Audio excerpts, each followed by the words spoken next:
Well, here we are, Wednesday morning again, 2nd of August, and guess what? It was 60 degrees last night.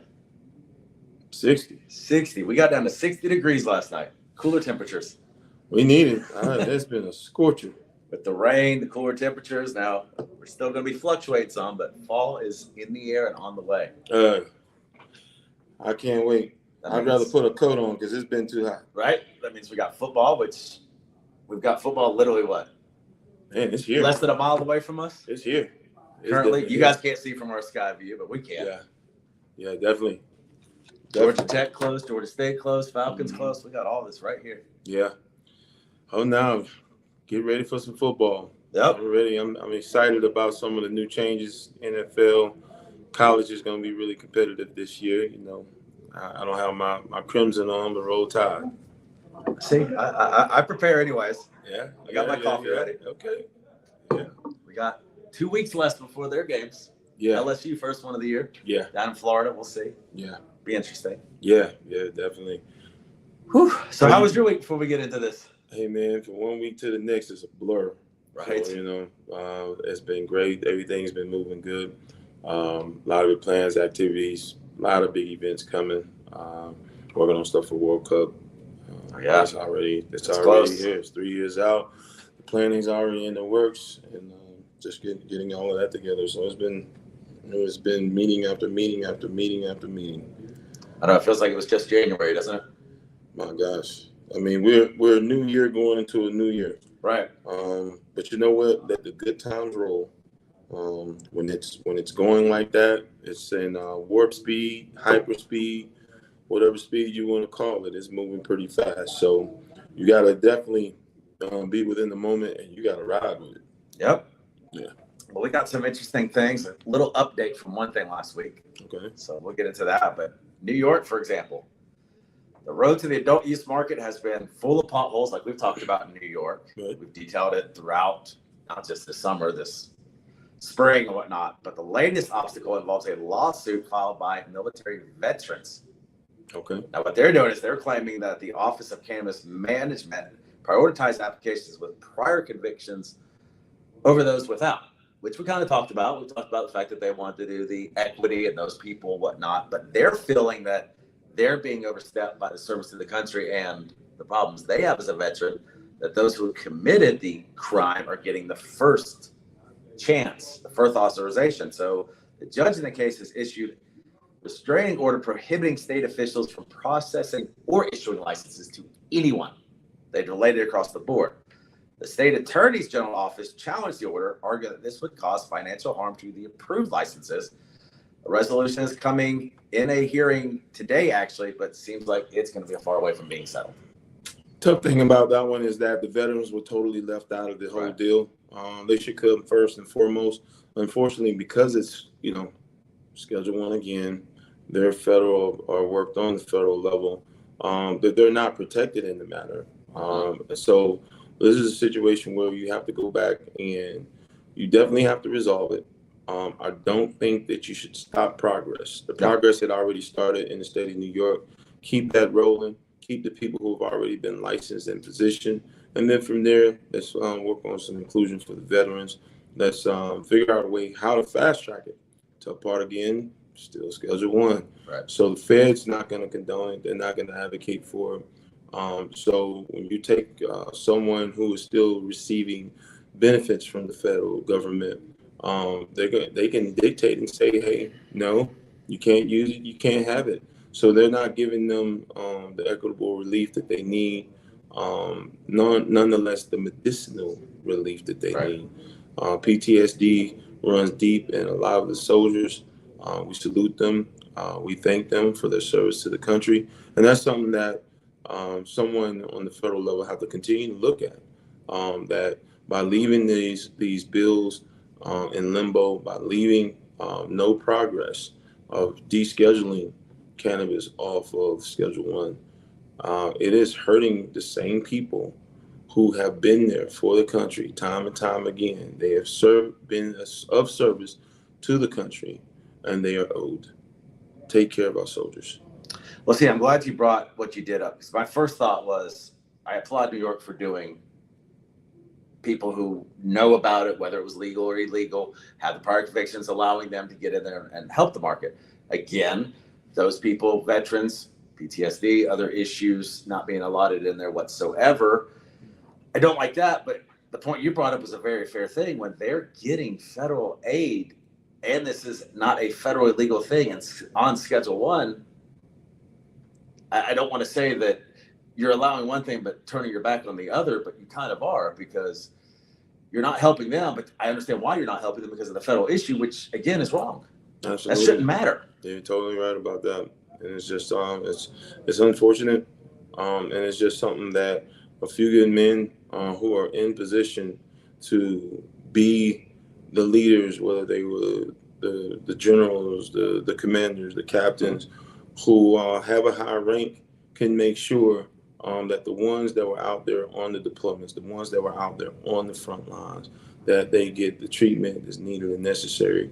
And they need to look at it as an alternative instead of looking at it as some form of abuse, drug abuse, or drug addiction. It's not. It is a medicinal treatment. It's a self-treatment, but it's a holistic treatment as well. And the viewpoints totally need to change. Well, the thing is, it could completely help these veterans with PTSD. We know that. Right. We know that. We've seen the research, even though it's still underneath Schedule 1.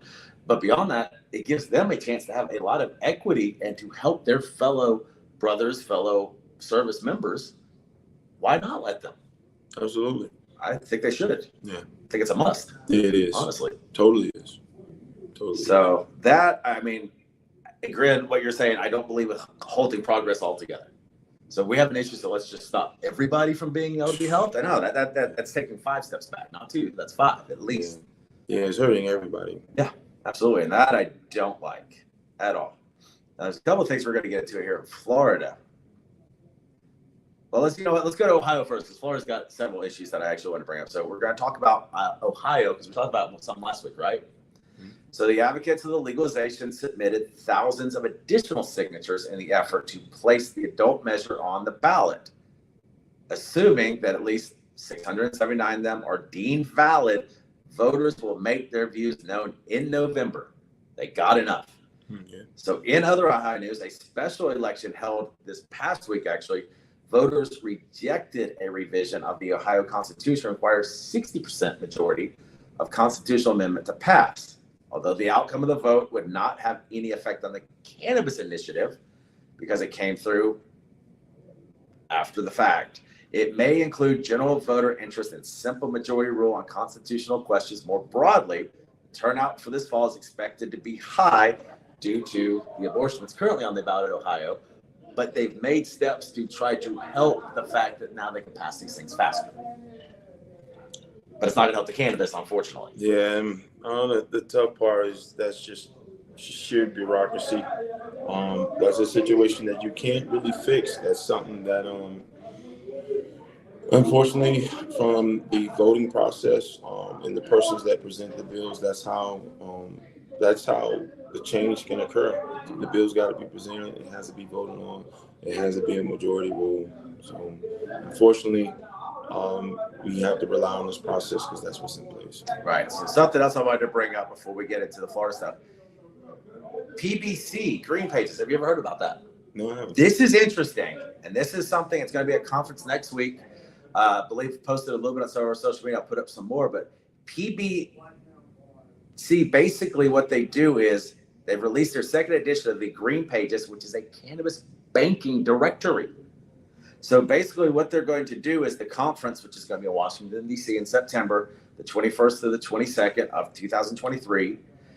They are having a conference that are going to bring all of these people involved in the banking end of the cannabis into one area. So you can have your questions answered. They're going to have conferences, seminars, be able to sign up for banking, helping people with the banking to where they can actually be helped in the realm of loans, everything, processing, everything for their business. So that's some great news going forward. Yeah, it is. It's definitely, we need to get more information on that.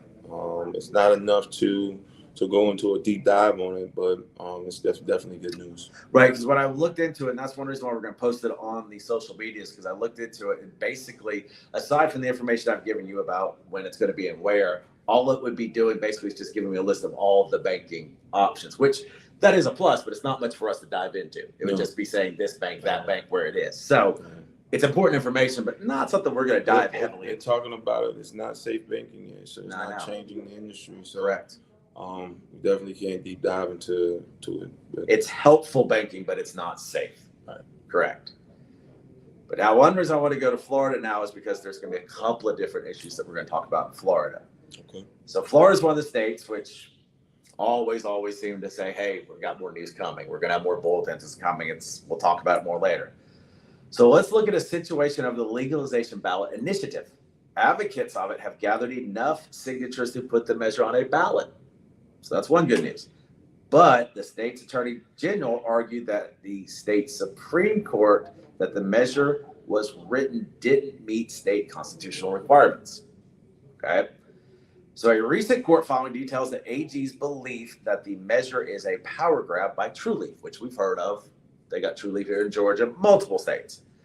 They are arguing that it would maintain a dominance over the industry in the states. Specifically, the brief points to misleading language in the initiative that might lead voters to think cannabis is federally legal. So the legalese is not proper enough to where everybody understands it. It seems a bit unclear that the Supreme Court justice identification has to do with the knowledge that the federal government still considers cannabis, as we talked about, Schedule 1, which is on par with heroin. But AG obviously doesn't think much of her fellow citizens knowing the current events of what's going on. So they're feeling like, hey, these people aren't going to be able to understand the law, and they're all going to think it's legal, which is going to create a bigger issue. And it is. I mean, as it becomes legal in other states, and the assumption that it's legal in your state can create a conflict. That's one conflict there.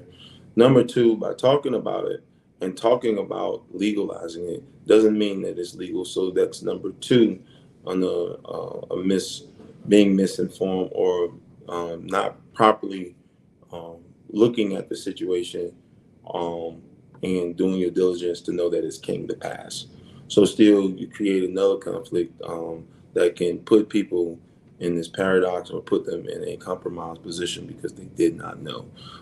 That has happened willingly on a number of bases with people who just still choose to medicate themselves by choice.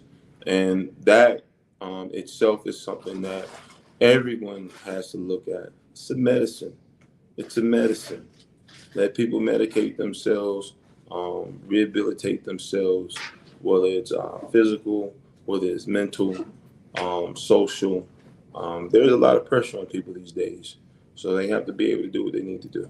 Well, there's something else we got to consider too. DeSantis has come out, and as we know, is going to be running for president. He is against it being federally legal. Now, keep in mind, just because he's against it being federally legal, he's not opposed to the states deciding. He doesn't think it should be a federal thing where it's legalized throughout all the states. But the question I have that I see an issue with that is, if we can't make it federally legal, do we still have the opportunity to change the federal scheduling? That's my question on that. So once again, I just finished mentioning Catch-22. Right. So federal is the win-all, tell-all to all the laws when it comes down to it. States are under the Fed. Even the states can individually say, hey, this is where we stand with this here. They can do it. But if the Feds build a case against you, you're out of there. Game over. So that is not right for him to have this split decision on that, because what it's actually doing is it's actually creating a conflict. It's creating a conflict that may not work out for everyone.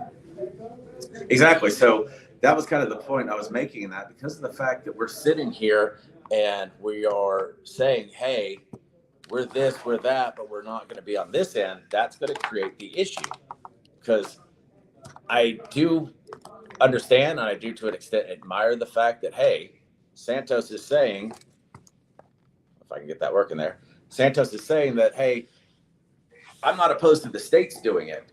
I just don't think it could be federally. But Okay. how do we go past the federal end of scheduling if we don't allow it to be? And that's the tough part. By him doing that, he knows he is creating a situation where people are caught up. And like I said, on the Fed level, the just the legal part of being caught up in the Fed has so much more of a tremendous cost than it would be on the state or on the local level.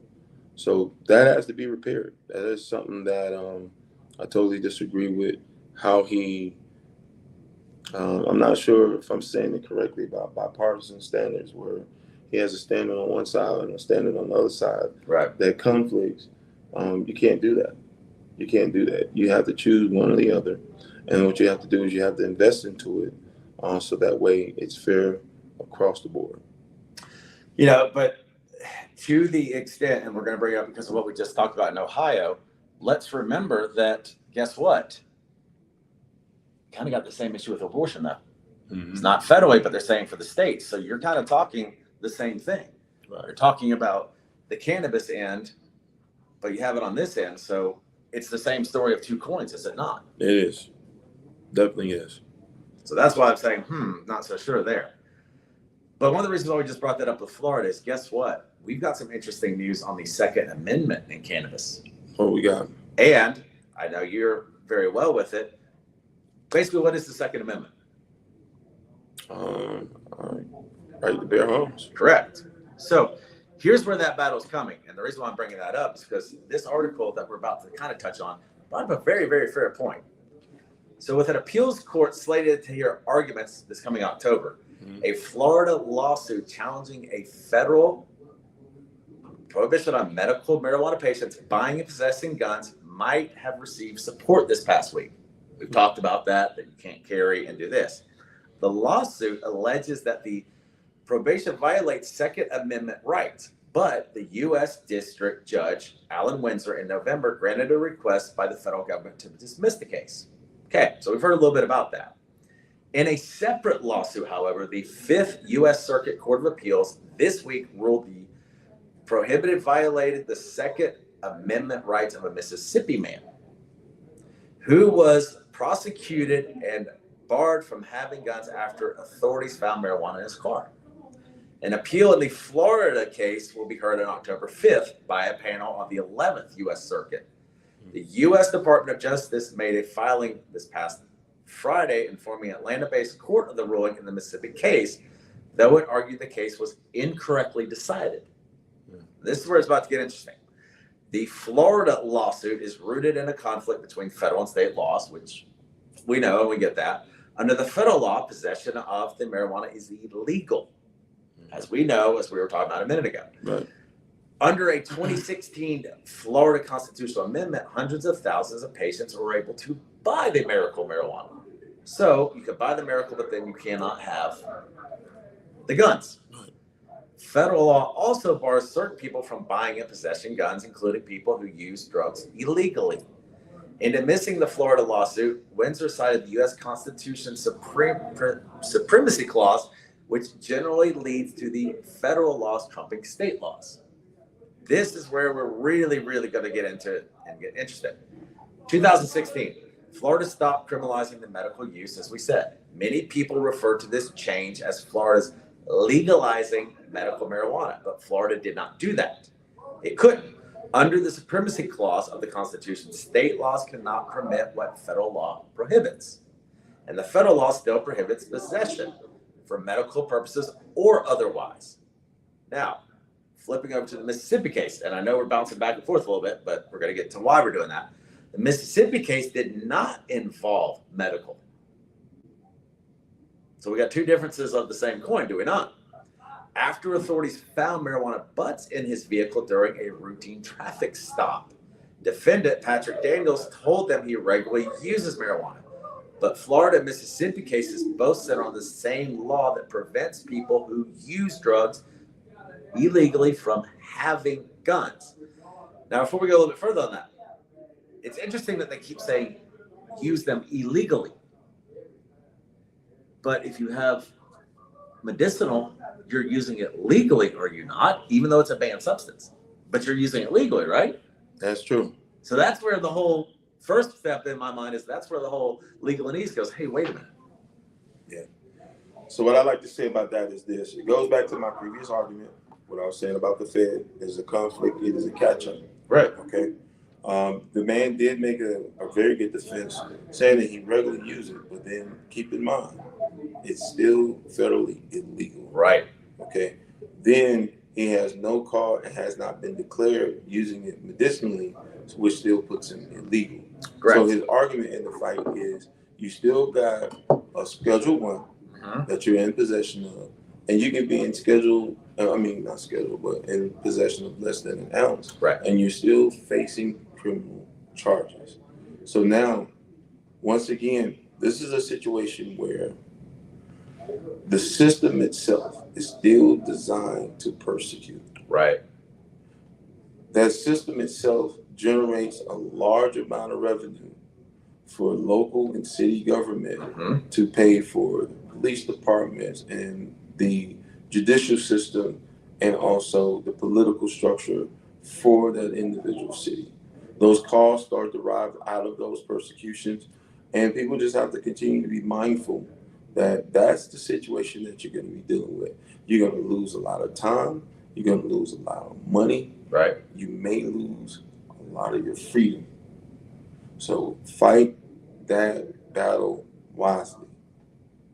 Now, going further on, a 3-judge panel of the 5th U.S. Circuit of Appeals pointed to a 2022 U.S. Supreme Court ruling that required evaluating gun restrictions by whether they are consistent with the nation's historical traditional of firearm regulation, which is why I mentioned to you about the Second Amendment. Okay.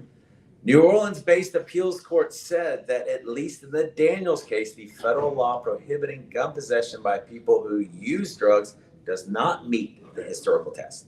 In short, our history and tradition may support some limits on intoxicated persons' right to carry a weapon. Okay. But it does not justify disarming a sober citizen based on exclusivity of his past drug use. The ruling issued Wednesday said, nor do we generalized traditions of disarming dangerous persons support the restrictions on nonviolent drug user as applied to Daniels, then the law violates the Second Amendment. So, why do you think they were saying that it would violate the Second Amendment? The laws were designed separately. You got to look at the time of the original Second Amendment being proposed. There was not this huge drug law against cannabis use, or cannabis possession. It was adopted at a later time. Right. And it was also adopted at a time where a lot of violent circumstances were derived out of drug use that plagued a number of communities around the country. So now they enacted laws that, quote unquote, protected the communities.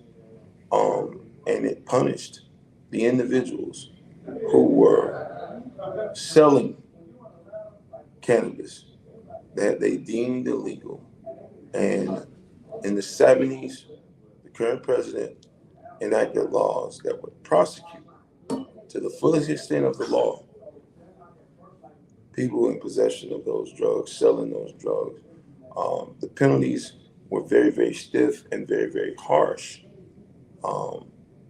So that was their way of putting it in its own perspective. It's negative. And what it's done is it's incarcerated people who were in possession of it, whether they used it for self-medication or whether they were selling it. And how many thousands of people do you think, without giving an accurate number because I don't think you can, how many thousands of people do you think it was incarcerated by? By the state, hundreds of thousands. Right. I mean, and that's over a long time period, but still, I mean, you've got it on both the current sitting president as well as the vice president. Both have these type of laws. Yeah, absolutely. I mean, it'd be interesting to see the numbers if we could really find out. But oh yeah, and remember, just because we're talking about the state laws and them, that if you go and do state laws across all 50 states, we would be timesing it by 20-30% probably. Absolutely. If we were able to find out what those numbers were. So in this November decision, Windsor, like we said, took into the account the Supreme Court ruling in a case known as the New York State Rifle and Pistol Association versus Buren. But he came to a different conclusion this week's ruling. This is the interesting to me, really part. At the bottom, the historical tradition of keeping guns from those the government fairly view as dangerous, like alcoholics and mentally ill, and is sequentially, and almost the modern laws keeping guns from habitual use of controlled substances. Now, keep in mind, one of the main reasons why we talked about the Second Amendment is that was for tyranny of government and overthrowing it. Mm-hmm. Not so much necessarily of the protection, even though you do have the right to protect your own property. So that's kind of where he's starting to go into that, if you can see that there. The former state agriculture commissioner, Nikki Fried, a prominent supporter, and other plaintiffs filed the case in April 2022. The other plaintiffs include 2 medical marijuana patients who were barred from buying guns after disclosing of the Federal Bureau of Alcohol, Tobacco, Fire Alarms, and Explosives form that they use marijuana according to this Windsor ruling. Another plaintiff was a gun owner who wanted to participate in the medical marijuana program, but did not because of the possibility of being prosecuted under the federal law. So before we go much further on it, how sad is it that you have to now look at it and choose which one? Is it going to be this or is it going to be that? It is, and you got to just think about it originally, that the way how the laws were enacted, really going into the 70s, the drug dealers was public enemy number one. And we're in 2023, we're in the 21st century, and we still 30 years later, actually 40 years later, the adjustment in law has not adjusted to the changes in law that has already started from when the Farm Bill was enacted in 2018. Right. That alone just shows that a lot of still in the past, living in the past, they're working and orchestrating government in the past. They're taking away very fair and equitable situations, not only for business, people, the community, our veterans, and then our sick at the same time. So it's a lot that's needed for change, and someone needs to continually be in the ear of the legislators that are still perpetuating these movements. Exactly. So I want to give you this quote, and again, this is all going to tie with the amendment. A movie, if you haven't seen that, it's definitely something I think somebody should see. A movie called With Honors. Okay. Joe Pesci, Brandon Fraser, short story of it. Harvard law student writing his thesis paper, accidentally goes out the window. Homeless man paid by Joe Pesci finds it, makes it a deal with him where he's going to teach him some stuff, and he get back a page of his thesis because he was going to burn him for warmth. Okay. And I'm saying this because this is absolutely amazing, and the speech is much better than I'm going to tell you. But there's a scene where they ask Simon Lawler, who is Joe Pesci's character, and it's in a class, and they ask him, what is the brilliance of the Constitution? And literally, this is what he said. You asked the question, sir, now let me answer. The beauty of the Constitution is that it can always be changed. The beauty of the Constitution is that it makes no set law other than faith in the wisdom of ordinary people to govern themselves. So why can we not change it? Think about it for a minute. That there's a lot of truth and a lot of depth to that. It's a truth. It's an unknown truth. Correct. Because we're not teaching it. Before that statement, it was an unspoken truth. Correct. So the way how now he's put it out there, but it still take a great man or a great woman to enact and push for those changes. And those changes will come with ridicule. It'll come with backlash. It'll come with challenge. It'll definitely come with controversy. So we need someone that will be resilient, be strong, face those adversities, and carry them through. But the reason why we're throwing it out there is because of the fact that people need to understand that you have the right to ask for these changes, to get these changes, because that's the brilliance of the Constitution. It's not set in stone, so to speak. It can be changed. We've seen it change. Yes. So let's change this. True. I totally agree about that. And once again, to reiterate what I just said, you need a great man or a great woman who is resilient, who knows what they're doing. They know where they're going. Right. They know how they're going to get there. Very, very key, very, very understanding, very instrumental in action. And that's what needs to happen at this point. There needs to be a plan of action. There needs to be a great individual that will take that great step. A great person, a person that has not only the knowledge, but also the moxie to do it. Right. And keep fighting. It's not going to happen immediately. As they say, Rome wasn't built in a day. So it's going to take time. It's going to take time.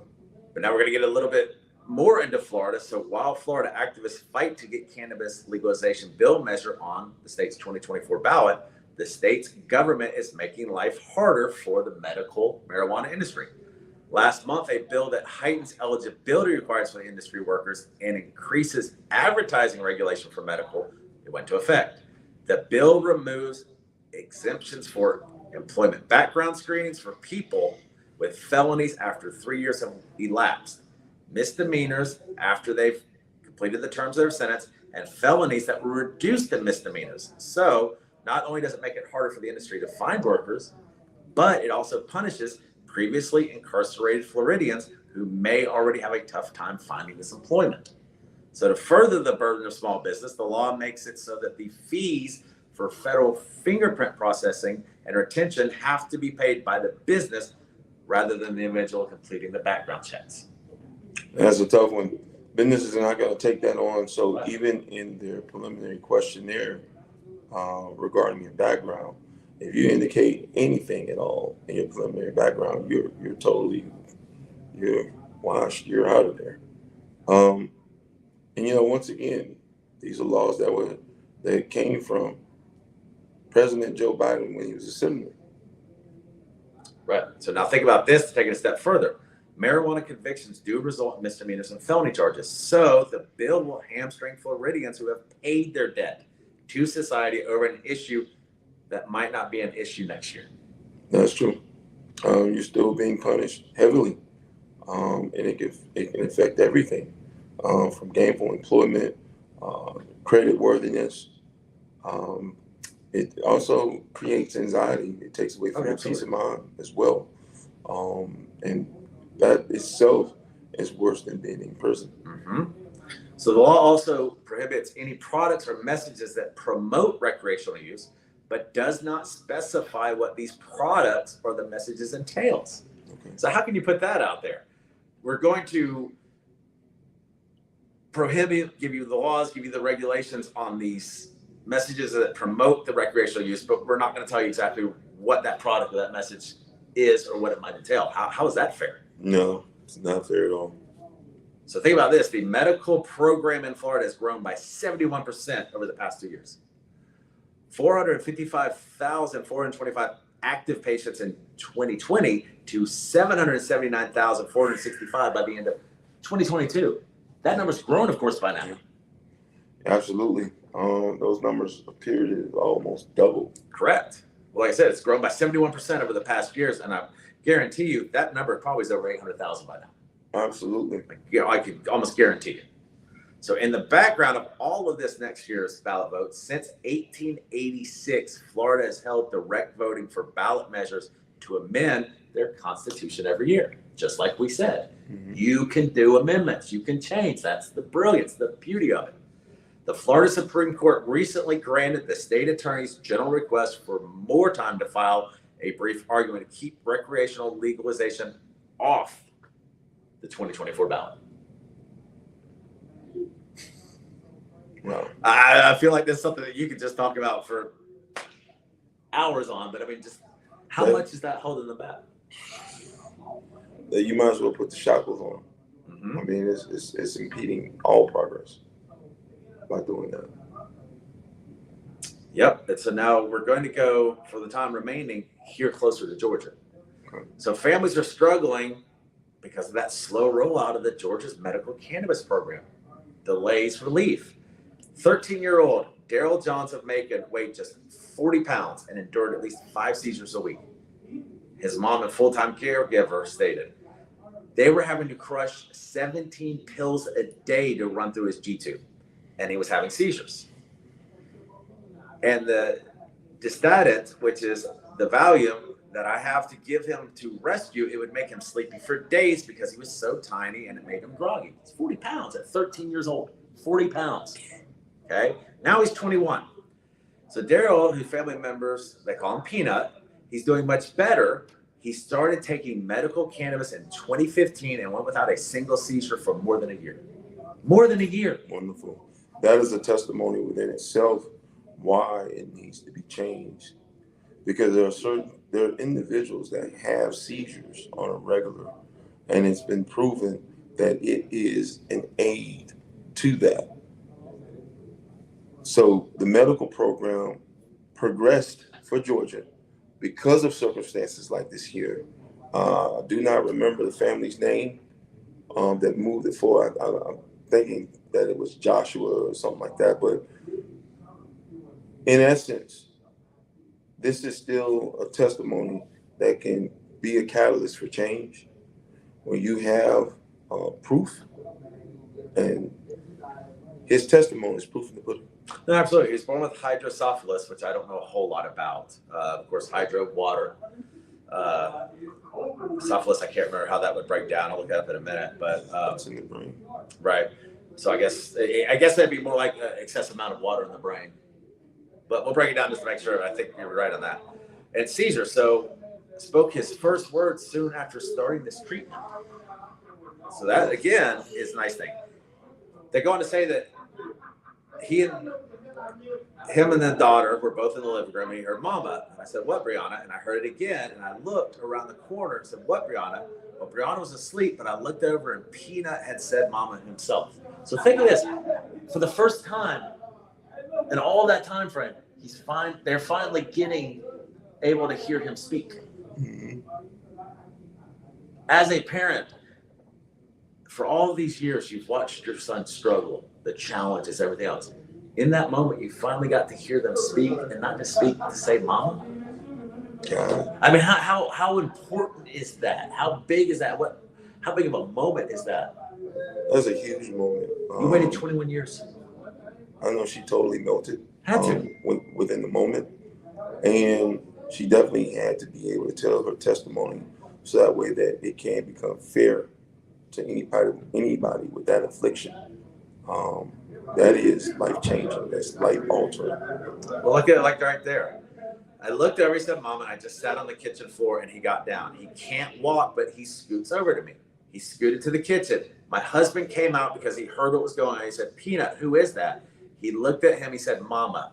It was history from there. I cried for days. Of course you did. Totally heartfelt. Had to.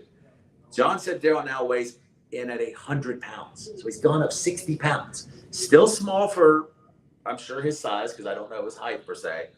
But he speaks about 10 to 15 words and only has a seizure once every 2 or 3 months.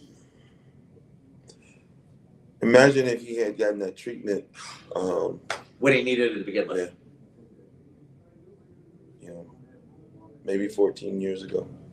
They now give him 2 pills a day, from 17 to 2. So that's got to help his brain and overall body function. Okay? The young man has more time to relax and do his favorite things, like going for rides on his dad's sidecar or watching his favorite show, which is The Price of Right, Wheel of Fortune, and Jeopardy. John and the other caregivers say recent glitches have led to problems getting or renewing medical cannabis card in Georgia. We've seen it work for him, and now he's being delayed the treatment. It's not fair to him, to the family, to their friends, to any of this. You create progress, and now you pull it away. Yeah, the lawsuits went out, and they pulled it back off the board. So it's kind of like New York did the same thing that Georgia did. The lawsuits rolled out. It wasn't fair towards a different group. Right. When you look at the veterans, they're an exception, but they were not allowed to be an exception. What it did was it created an estoppel, or halted any and all progress that was already in place. So this story needs to continue to carry its weight.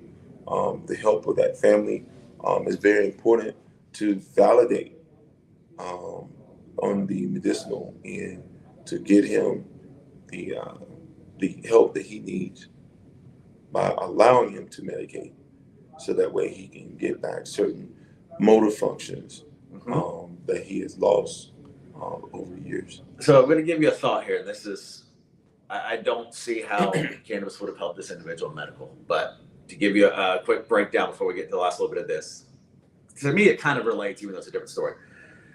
A friend of the family who my father met, who actually worked in the same building with him, but they didn't meet until we were all at the hospital together. Okay. Shortly after I was born, I went through my own health issues with spinal meningitis and whatnot.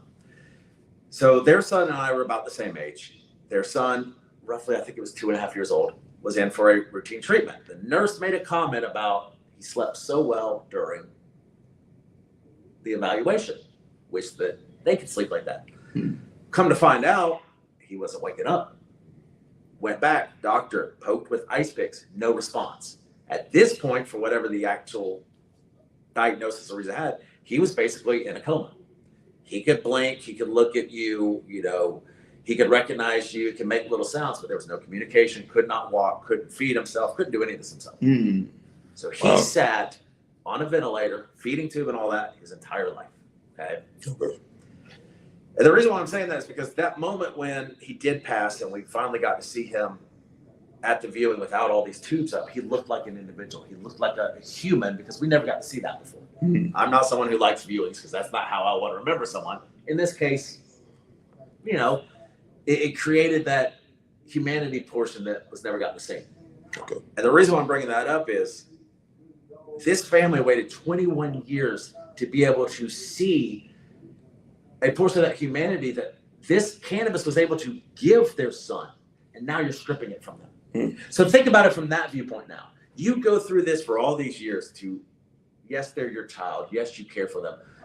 They're not speaking. They're not enjoying activities. Now they're able to.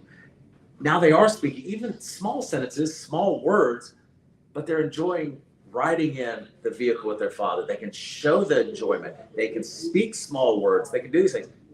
You're stripping it from them. You're now taking all that away after all this heartache. Yeah.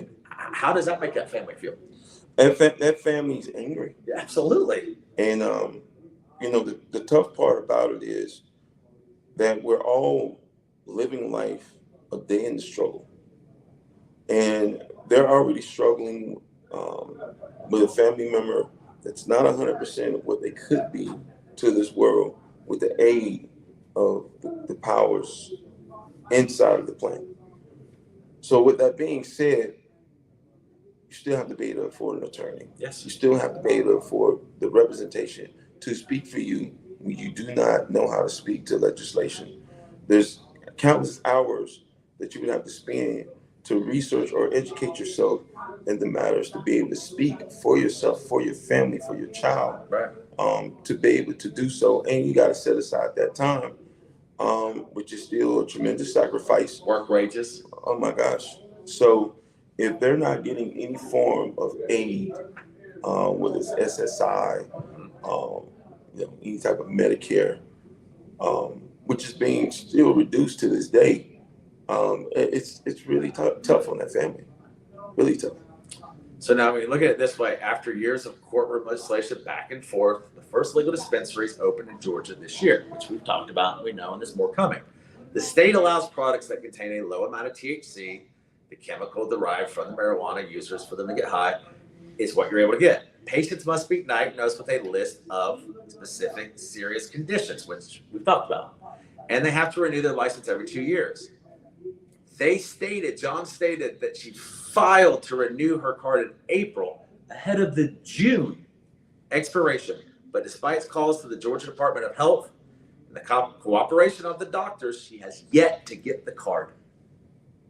My gosh. We're in August. We're almost in September now.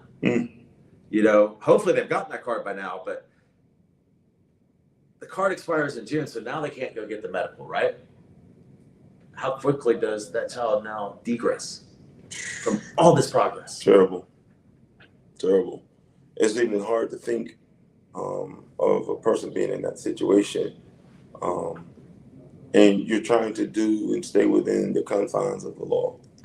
Right. Now that comes up with the idea of legality versus you as a parent, basically.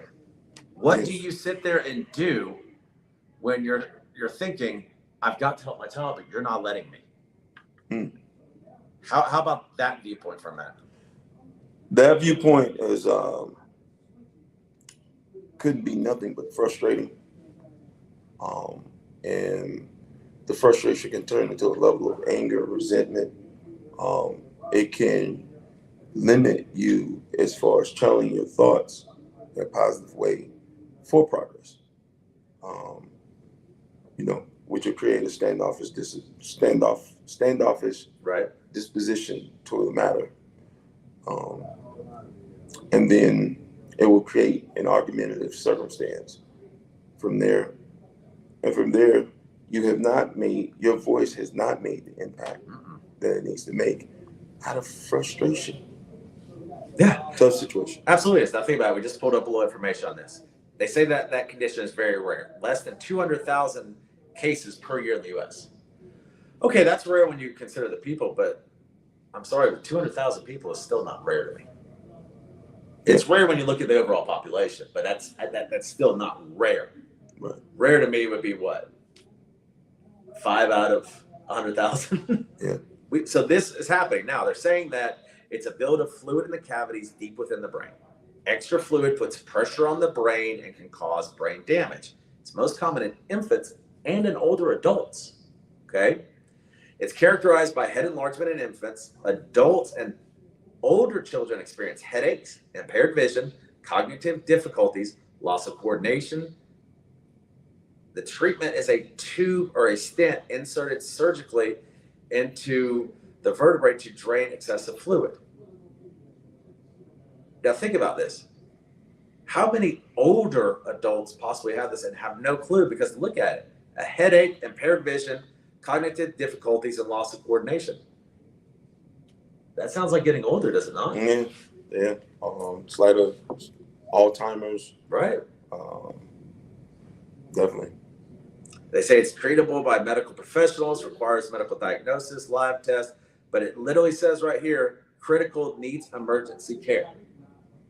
So I'm wondering how many people do we know that are older adults have this and have no clue? Very, very strong possibility. And that's something that we have to look at. We have to look at it. It's a very, very strong possibility that our elders or our elderly are going through these circumstances. I'm sure they are. So now think about that. As it said, rare than less than 200 U.S. cases per year. Let's think about this and what we discussed about suicide a few months ago. Mm-hmm. Just because it's not being reported doesn't mean it wasn't an attempt. How many people have attempted it that were never reported? Right. How many more patients do we have because they don't know these symptoms, so it's not being reported or treated that way? Right. This number could be 300, 400, 500, 600,000. We might even be closer to 1 million, to be honest. Possibly. It's a big possibility. Isn't it? Yeah. So that's just some of the stuff I wanted to throw out there. I know we covered a lot of different things. We're hitting up on that 12 o'clock hour, but kind of your overall thoughts of some of the stuff that we covered today and kind of where do we go now? What do we need to do besides a lot? Stagnation is stagnant. This whole model right now, people are just kind of dragging their feet, milling around. And we just need more awareness.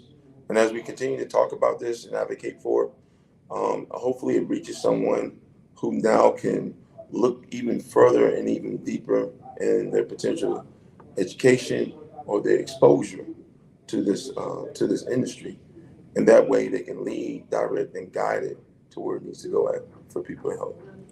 So last little stat I want to throw, I just saw this, so I want to pull it up. survival when untreated is poor. Approximately 50% of affected patients die before 3 years of age. Wow. Because they don't know what's going on, or maybe they can't afford the medical, or who knows Can't what. afford it, or the parent Right. may not know, and maybe the parent may have not taken action. Mm-hmm. And about 80% die before reaching adulthood. Now, this individual we spoke of did reach adulthood, but still, before the treatments, not a very great way of life, not a common way of life, but much better than what it was. Okay. Treatment markedly improves for the outcome of these that are not associated with the tumors. So if you have a tumor, it's far worse, but 89 to 95% survival in 2 different case studies. So that's good, but survival and way of life are 2 different things. That's totally correct. And what has to happen is the survival rate is going to continue to diminish if they don't make changes to the laws to get the aid and relief that's needed. With the Georgia medical on hold, Right. People who need treatment, they're it says it right here. If untreated, these are the conditions or the setbacks that can happen. And someone needs to know this and understand this, but it needs to come off federally. You change it on the Schedule 1, it'll change across the board for all states. No, I agree. And the whole thing that I keep thinking of right now, and maybe it's a harsh term to say, but that's the only other way I can think to do it. We've heard so many times, whether it be TV shows, movies, when people are said, hey, you're supposed to do this. If you ignore me, if you this, if you that, their blood is on your hands. Well, guess what? By denying these people what they need medically, these states, to me, their blood is on your hands. And you could fix this. And it takes a powerful, connected person to say that to a person that's in the position to make that decision and change. So we need you, whoever's listening. If you're able and you're next to that person, please let them know. Not just that, think about, what if this was somebody in your family? What if this was you? What if this was your child? Where would your viewpoint be? Would you change it? Would you fight harder for it? Let's look from the other person's viewpoints, not our own sometimes. It's close to the chest, I promise you. If it is, it's going to be heartfelt enough for you to do something about it. Absolutely. So that's what we have today. A lot we've gone through. I hope this sparks some frustration and anger in people that want to see a change, because we do. And there's lots out there that do. We're not saying that. There are hundreds of thousands that do. Being totally unaware of it. Correct. That's why we're talking about it. That way we can create an awareness and also create an understanding of, hey, what's going on in other places, so that way that this is not just here. This is going on in multiple cities, multiple states. So know and understand that the change starts right here in this podcast and the other podcasts that are advocating for the same thing. Everyone needs to be medicated. Everyone, and let me rephrase that. Everyone needs an opportunity to help themselves if they have any issues that can be mitigated by the power of the plant. They all need the opportunity to have a way to help themselves properly.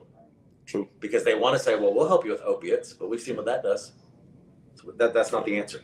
Death rate's too high. Not the answer. Yeah. So once again, thank you all for tuning in. It's been a great show. Follow me, Big Boy Sam, on IG. Follow me, Sammy Murphy, on LinkedIn.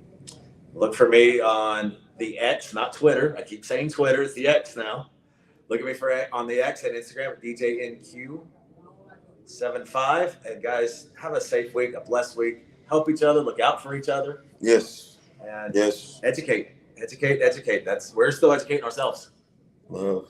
Absolutely. So see you guys next week. And everybody tell someone and join in.